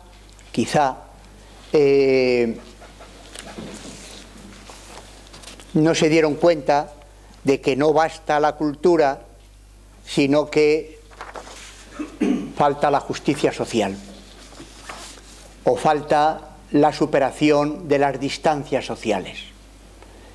Y probablemente esta generación, que era una generación de la burguesía, era una generación de las clases medias, era una generación de la burguesía madrileña, pues no tuvo conciencia o no tuvo formación o preparación para darse cuenta de que era necesario promover un sistema social que no solamente diera cultura, sino que diera pan, por decirlo así. O sea, no quiero ser demagógico en absoluto, ¿verdad? Sino que distribuyera, ¿no? O sea, que no se dieron cuenta de que existía el pueblo. El pueblo estaba ahí, ¿verdad?, pero estaba lejos. Cuando se produce esta disociación entre la clase dirigente, que supuestamente es la que ordena la razón, puesto que la razón se expresa en los saberes, en la ciencia, en el conocimiento, el pueblo queda con sus solos sentimientos. Y cuando el sentimiento no es ordenado, puede producir desorden. Pero claro, es que cuando hay que comer, hay que comer. Y esta distancia entre las élites y el pueblo, yo creo que fue un punto negativo, La generación que seguramente se dio cuenta y tomó conciencia de la existencia del pueblo, más allá de lo que podamos pensar que significa el pueblo, fue la generación siguiente. O sea, fue la generación de los discípulos de Ortega. O sea, fue María Zambrano, Rafael Dieste, fue la generación que hizo las misiones pedagógicas. Y cuando empezaron a patear los pueblos, patear literalmente, ¿verdad?, se dieron cuenta de que había una distancia enorme entre el instituto escuela o la residencia de señoritas o la residencia de estudiantes que estaban aquí en Madrid y los pueblos a los que solo se podía llegar en mulo. Y cuando en una nación hay esta enorme distancia, hay un riesgo. Por eso la importancia que ha tenido, yo creo, durante estos últimos años la creación de las clases medias, con los problemas que se quiera, ¿verdad?, y el riesgo que hay de que se vuelva a producir un modelo económico de pocos ricos, muchos pobres. Porque esto ya, o sea, no digo que volvamos atrás, ¿verdad?, pero que esto lo hemos vivido. Cuando María Zambrano y toda esta generación empezó a ir por las sierras de Ayllón y por otros muchos sitios y empezó a darse cuenta, era tarde. Sencillamente era tarde, porque tampoco ellos acababan de estar preparados para saber cómo transformar aquella realidad. Lo intentaron, pero era tarde. Esto fue para mí un primer problema de esta generación. Pablo de Andrés Cobos, que fue un discípulo del padre de María Zambrano, un maestro muy interesante, dijo de Ortega, y fue un lector y oyente suyo, que, lo leo textualmente: José Ortega y Gasset, profesor de metafísica y parlamentario circunstancial, lo fue de la primera de las Cortes Constituyentes, no tuvo ninguna conciencia viva de un proletariado existente como fuerza social, el grupo de presión más poderoso de su hora. Nunca el proletariado estuvo en la mente de Ortega como un tú participante en el diálogo político. Por eso digo, no culpables, pero sí hubo una cierta responsabilidad en esto, ¿no? Y la segunda es que, y esto fue un fatum histórico, si se analiza la historia, estuvieron todos en el mismo discurso nacional y español, patriótico, iba a decir, hasta el año 33. ¿Por qué se produjo la fractura y unos siguieron afectos a la República y otros rompen con la República en torno al segundo bienio? Yo no tengo toda la explicación. Sí sé que los intelectuales más próximos a la institución libre de enseñanza siguieron afectos a la República, y otros más próximos al neocantismo y otras filosofías, que ahora tendría que explicarle, ya sería horroroso, estos rompen con la República y giran hacia posiciones autoritarias. Estaban todos juntos. O sea, la Gaceta Literaria que funda Jiménez Caballero, que es uno de los teóricos del fascismo, fue abierta el primer número por Ortega, pero no es nada, es que en ese momento en las vanguardias estaban todos. Y el año 32, María Zambrano, con otro grupo de intelectuales, presentan el manifiesto F.E. Frente Español. Inmediatamente, que lo tenía por aquí, pero ya fíjese.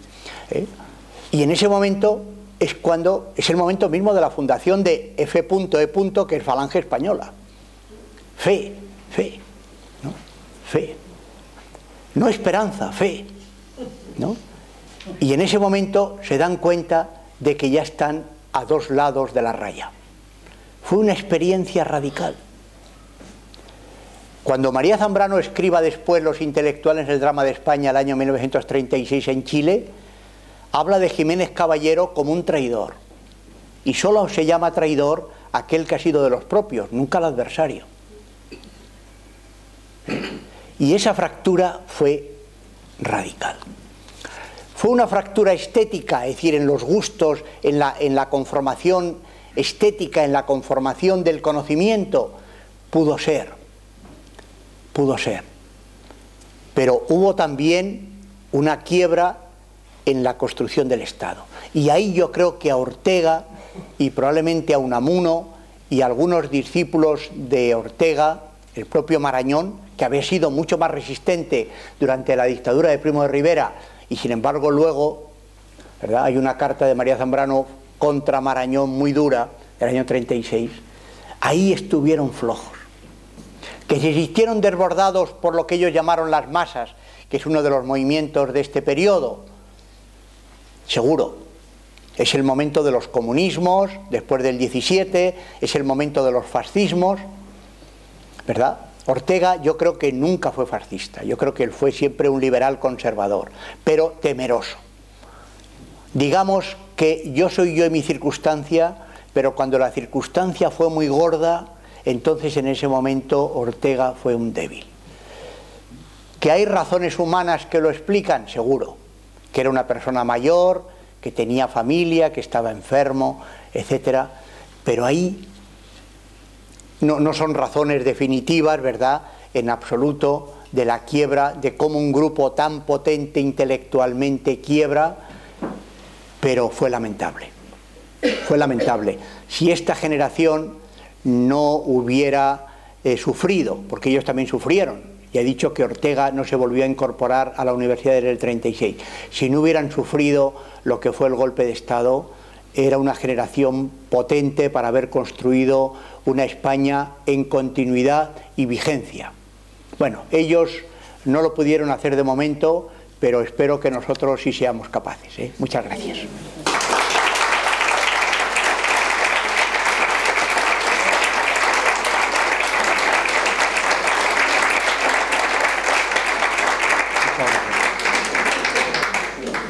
¿Alguien quiere hacer una pregunta, si nos lo permite el profesor? Sí, sí, hombre, claro, no sé si... Dígame. ¿Qué nexo de unión hay entre la Falange y Ortega? Usted ha dicho que en el 53, en fechas ya tan tardías, asisten a una reunión hombres tan representativos de la Falange como Serrano Súñer y Dionisio Riguero, que ya probablemente estaba evolucionando hacia posturas socialdemócratas. Sí. Evidentemente Ortega es enterrado por la Falange con honores, a bombo y platillo, hasta el punto de que casi se apoderan de él. ¿Cuál es el nexo de unión? ¿Qué inspiración hay? Porque lo que usted acaba de mencionar, esto de la unidad de destino, lo universal, ¿tiene algo que ver con el pensamiento orteguiano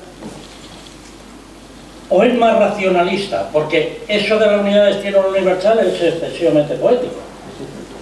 Yo estuve en el Frente de Juventudes y por lo áspero íbamos hacia las estrellas. Aquello era una cosa grandiosa. En ese sentido, ¿qué hay de racionalismo o qué toman del pensamiento de Ortega? Pues mire, es una pregunta bien interesante y no crea que fácil de responder, porque la relación que hay entre las ideas y su puesta en práctica no tiene una relación puramente mecánica. Por ejemplo, se ha dicho que el idealismo alemán es la base del fascismo, ¿no? Porque el idealismo alemán supone considerar que el pensamiento de la conciencia es la verdadera realidad, y la realidad que no se parezca a lo que nosotros pensamos no es verdadera realidad, con lo cual la podemos destruir, ¿no? Claro, pensar que Hegel, por ejemplo, es la base del fascismo alemán, pues es complicado. Ahora, que pueda haber una lectura de Hegel, por ejemplo, del idealismo alemán, en clave fascista, esto requiere determinados catalizadores históricos, quiero decir, circunstancias históricas de tipo económico, de tipo político, como sucedió con el final de la Primera Guerra Mundial y la firma del Pacto de Versalles, que como se sabe fue tomada por Alemania como un vilipendio frente a Alemania y como un gesto de inferioridad que luego Hitler aprovechó para exacerbar el pangermanismo. Pues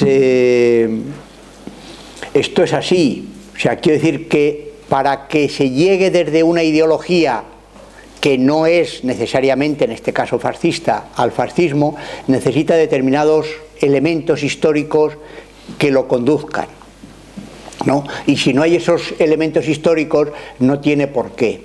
O sea, me explico. La teoría de las élites pues puede llevar a la idea de que debe haber una élite privilegiada, ¿no?, que tenga una cierta característica natural, que deba ser dirigente de suyo, ¿no? Entonces esto interpretado en clave nazi, ¿no?, en clave racista, pues se convierte en la base del nazismo. Pero yo no creo que en Ortega estuviera esta idea cuando él defendía las minorías selectas o algo así. Pero que fue leído en esa clave por el falangismo, eso parece evidente. Eso parece evidente, ¿no? La teoría del ímpetu, por ejemplo, la teoría del ímpetu, esto es una idea que el laín falangista transmitía en los discursos a los maestros. Hombre, el ímpetu no tiene por qué ser una idea fascista, pero puede ser utilizada en clave fascista, ¿no? Y así la vida como proyecto, esto de la idea del destino, ¿no? Claro, la idea de que la vida es un proyecto, pues es una idea interesante, porque quiere decir que cada uno nos vamos construyendo nuestra vida, ¿no?, que somos sujetos de nuestra propia biografía, que no estamos hechos, que no estamos predeterminados, que no estamos en el sentido protestante, predestinados, ¿no? O sea, que somos libres, pero claro, leído en la otra clave, la idea del proyecto, pues es la idea del proyecto de destino en lo universal. O sea, ¿cómo se produce el paso de las ideas a su puesta en práctica política? Ya digo, es una cuestión compleja. Desde mi punto de vista hay formas de pensamiento que tienen un nutriente o que tienen un germen que puede ser desarrollado en un determinado sentido si hay determinadas condiciones históricas que lo propicien. Y entonces yo creo que esto fue lo que aprovechó José Antonio y el falangismo de Ortega. Yo a Ortega le tengo por un liberal conservador, eso es lo que fue. Y los que le leyeron en esa clave fueron los falangistas. Que hay una dimensión que leída en esa clave es susceptible de, evidentemente, porque así se produjo. Pero no todo, o sea, Julián María ha leído a Ortega y no ha sido un falangista, o Rodríguez Huéscar, o Gaos, u otros. No sé si con esto le respondo al menos parcialmente, pero ha sido lamentable esta utilización que el falangismo hizo de Ortega. Ahora, esto también indica el poder intelectual que tuvo Ortega. Fue enorme, le leían todos, le leían los profesores de bachillerato, maestros. Este Pablo de Andrés Cobos es un ejemplo de tanto, o sea, el poder de Ortega fue enorme. Y también o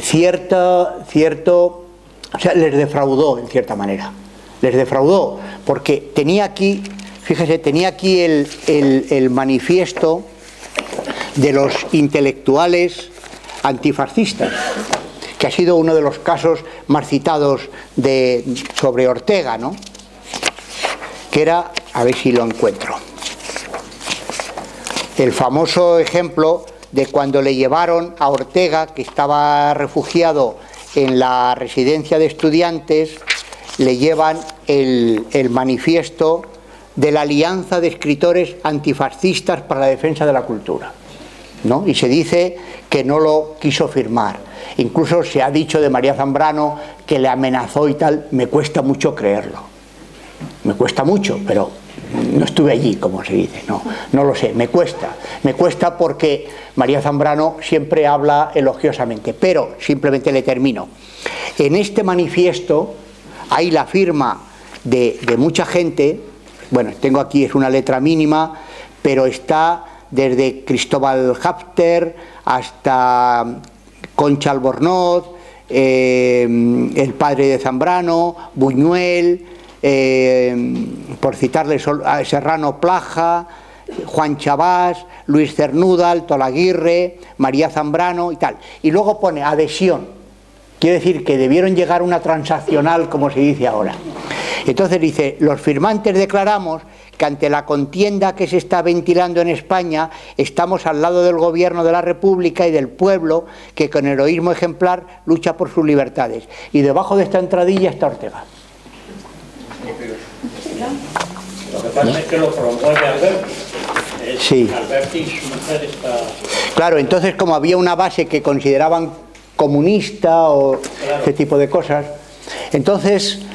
Por eso digo que a la generación siguiente, o sea, la generación de los nacidos, o sea, Ortega nace en el 83, estamos hablando ya de los nacidos 1900, 1904, que es el caso de Zambrano, ¿no?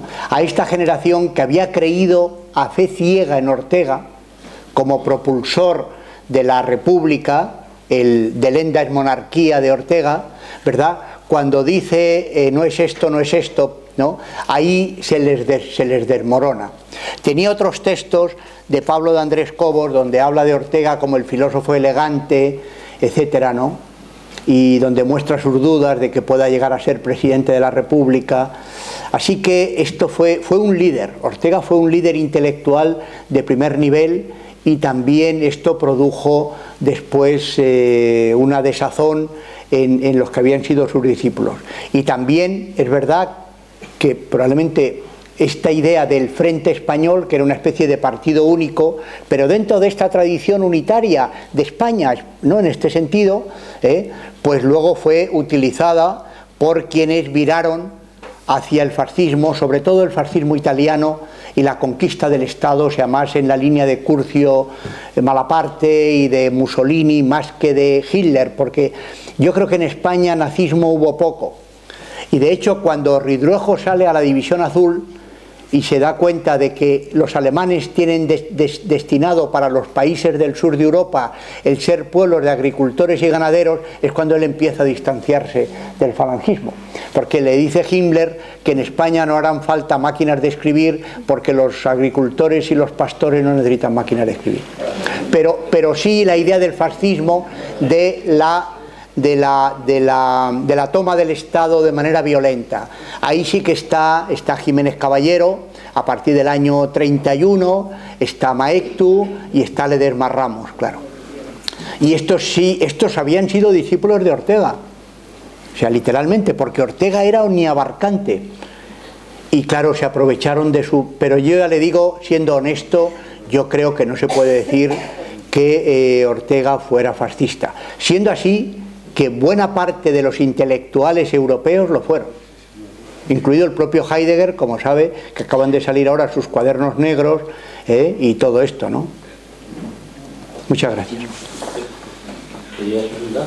Sí, bueno, en primer lugar, agradecerte la conferencia porque me ha parecido fabulosa y hay pocas ocasiones de oír sobre este periodo histórico y del pensamiento filosófico español con tanta claridad, además. Quería comentar esta mañana, leyendo así estas frases cortas que se leen en internet sobre la generación del 98 y la del 14, que efectivamente nos has comentado que las dos tenían como objetivo la preocupación por la nación, y diferenciaba que la generación del 98 lo hacía desde un punto de vista más rural, más de sentimientos, a veces paisajística, ¿no? Los poemas de Azorín, los escritos de Azorín, los poemas de Machado. Y decía que la generación del 14 se había hecho más urbana, basado en un conocimiento científico mayor, más intelectual y más elitista. Sobre todo esto nos has hablado abundantemente y sobre todo la reflexión final, que es muy interesante. Entonces quería, si podías comentar, realmente la generación del 98 tenía esta visión más rural de la tradición de las esencias de España, ¿o es un tópico que a veces... Yo creo que es un tópico, claro, igual que lo de las frases cortas, ¿no? Fuera de contexto, el que inventen ellos a Unamuno le ha traído a mal traer. Unamuno era un europeo, tenía una red de corresponsales impresionante. Solo con América 400 corresponsales tenía. O sea, eso del casticismo de Unamuno y tal no se sostiene. Si estuviera aquí mi compañero Pedro Rivas, que lo ha estudiado mucho, y yo me pasé 4 meses en Estados Unidos rastreando la recepción de Unamuno en lengua inglesa hace ya algunos años, y se llega a la convicción de que Unamuno, esta imagen de Unamuno fue cultivada en cierta manera por la generación del 14 para marcar diferencias, ¿no? Pero realmente era una generación bien formada. La diferencia sí está... Bueno, cuando has dicho lo del proceso de urbanización, es que una de las cosas que no he dicho, ya porque no se puede decir todo y he hablado muchísimo, es el proceso realmente de urbanización. O sea, que las ciudades tienen un crecimiento exponencial durante ese periodo, ¿no? Y hay o sea, que eso fue así. Pero lo que les diferencia está quizá en que la generación del 98 sí es más literaria, y de hecho no es ninguno filósofo profesional. Todos dialogan con la modernidad, pero no son filósofos, son literatos. Al utilizar la literatura no universaliza a partir de los conceptos, sino a partir de los tipos, ¿no? Y claro, esto tiene sus ventajas en que la hace más asequible, pero a veces da lugar a tópicos, ¿no? Y esto a veces le ha jugado una mala pasada a la generación del 98, pero era una generación igualmente culta, igualmente española. Lo único es que yo creo no contribuyeron, como el caso de Ortega, Luzuriaga, García Morente, a la institucionalización del saber. Yo creo que en ese sentido es una generación más europea en este sentido, como he dicho, porque no solamente viaja en Europa de viaje, o sea, de turismo, tal, sino que ya van a formarse a las universidades. O sea, digamos que lo determinante es la fundación de la Junta para Ampliación de Estudios. Eso es un dato fundamental, porque casi todos los intelectuales del 14 habían sido becados, pero no solamente los grandes, también maestros. La Diputación de Segovia becó maestros y viajaron por toda Europa y conocieron a Claparet y conocieron a De Crolí y conocieron a Montessori y a Piaget, cuando luego aquí Piaget se ha presentado como la culminación de la psicología europea en los años 70 y 80. Hay el testimonio de un maestro de un pueblito perdido por allá que dice en sus memorias que cuando escucharon a Piaget la palabra le fluía de la boca como el agua del grifo, pero eso en 1928, ¿no? O sea que salió mucha gente a Europa y tuvo esta posibilidad y de ahí nacieron muchos proyectos, ¿no? Esta es la diferencia, pero en cuanto a pensar la nación y la dimensión europea es mucho menos de lo que se ha dicho, mucho menos, mucho menos. Perdón, una última pregunta porque el tiempo no nos sigue, por favor. Casi como continuación del asunto de Pepe, la relación con el 98 efectivamente es un movimiento más literario, pero la relación con el regeneracionismo de Costa y tal, en su reflexión. Bueno, hay una deuda con Costa, yo creo, evidente. El regeneracionismo del 19 es un movimiento científico. Hemos tenido la mala fortuna de que ha habido algunas ediciones que se han hecho de los regeneracionistas de los que se ha quitado la parte científica y se ha dejado la parte literaria, ¿no? Y eso ha dado una visión negativa de ellos. Pero eran o naturalistas, o eran ingenieros, o eran juristas, y por lo tanto lo que hacían eran análisis científicos del estado de la nación. O eran filólogos, como el caso de Picabea, ¿verdad? Lo que pasa es que luego, estaba recordando ahora, no tiene nada que ver con los regeneracionistas, el texto de Masson de Morvilliers, que se debe a España, ¿no? Este artículo de la enciclopedia francesa, de 1792, se llama España. Bueno, Masson de Morvilliers era un geógrafo, y hace un análisis como un geógrafo, estudia la orografía, el clima, la producción, los cereales, la pluviosidad, etc. Bueno, y al final, después de ese análisis geográfico, se hace una pregunta retórica: ¿qué se debe a España?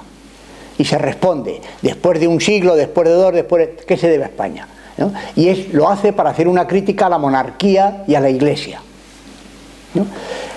¿Qué aprovechó la monarquía española, que en ese momento eran hermanos de los franceses, ¿no? Y están ya en situación crítica? Pues utilizan aquello para revolver la situación y presentar a Masson de Morvilliers como un anti-español y casi el origen de toda la leyenda antifrancesa. De tal manera que el texto francés tiene 30 páginas, la traducción española 60, y los resúmenes que hemos leído 6. No sé si me explico. O sea, el tener ediciones completas y bien hechas es fundamental para situar a los autores correctamente. Entonces, los regeneracionistas eran básicamente científicos. Y luego ha habido otra cosa. Tierno Galván, que ha sido una persona muy interesante, pero Tierno Galván, el hombre empezó después, en los años 40 a situarse, leyó su tesis doctoral el año 43, luego hizo la cátedra el 48, por ahí más o menos, pero si me equivoco en algún año, pero no es relevante para esto. Y tenía que situarse. Él leyó mucho los tacitistas y leyó estos autores del barroco español, que eran grandes eran grandes estrategas para saber cómo vivir frente a un poder absoluto, teocrático, ¿no? Y sobrevivir, ¿no? Bueno, y entonces él aprovecha la historia para hacer un cierto ajuste de cuentas, y él situarse a sí mismo. Y entonces presentó a los regeneracionistas como prefascistas. Eso es una extrapolación que no se sostiene científicamente. O sea, Joaquín Costa muere en 1911 y muere sin saber que el año 23 se va a promulgar la dictadura de Primo de Rivera y que el año 36 Franco va a dar un golpe de Estado, ¿no? Y te respondo ya con otro ejemplo y para terminar. Cuando yo estudiaba, a mitad de los 70, vino a Salamanca un japonés cuyo nombre no se me olvida, se llamaba Noburu Kiroshita, que era un estudiante de una universidad de los jesuitas en Japón, y venía a hacer la tesis sobre un pensador medieval español. Y los jóvenes estudiantes en aquel momento, que estábamos deseando desechar la escolástica, ¿no? Porque era la filosofía oficial del franquismo y queríamos leer los existencialistas franceses y leer filosofía de la ciencia y no sé qué, no podíamos explicarnos que hubiera alguien en el mundo que quisiera estudiar a Santo Tomás. Bueno, me ha costado bastante tiempo, una cosa que si me hubieran explicado antes me hubieran ahorrado 40 años de la vida seguramente, ¿no? Y era que este señor venía de Japón a hacer una tesis en historia de la filosofía y que Santo Tomás es muy digno de ser estudiado históricamente y que la asociación entre Santo Tomás y Franco la hacíamos nosotros, pero que Santo Tomás se murió sin saber que Franco iba a existir. Y esto es fundamental en la historia, ¿no? Entonces los regeneracionistas hicieron su lectura y proponían soluciones científicas, de ahí que les llamaran los hidráulicos y tal, ¿no? Y un sistema de regadíos y todo este tipo de cosas. O sea, fue un movimiento en ese sentido muy amplio y muy interesante, del cual el 98 es deudor y desde luego Ortega se considera a sí mismo deudor también. Bueno, muchas gracias.